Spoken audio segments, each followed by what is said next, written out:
Bun găsit, dragi prieteni! Astăzi vă prezint partea a 5-a din trucurile psihologice care vă vor ajuta să nu fiți manipulat și implicit vă vor face mai fericit. Și încep cu numărul 17.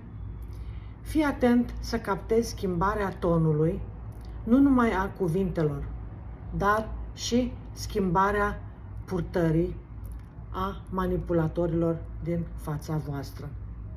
Manipulatorii de obicei ascund mesaje subliminale de control prin tonul vocii și prin schimbări în purtarea lor. Numărul 18. Dacă cineva încearcă să te învinovățească, întreabă-l: ce te aștepți de la mine să fac? Aceasta îl va forța să-și admită manipularea cu voce tare. Numărul 19. Repetă-i vorbele cu voce tare. Aceasta îl va face să realizeze că ai auzit exact ce a zis și nu poate să schimbe aceste vorbe mai târziu. Și numărul 20. Dacă interlocutorul tău minte, uită-te direct la el, fără să îi răspunzi.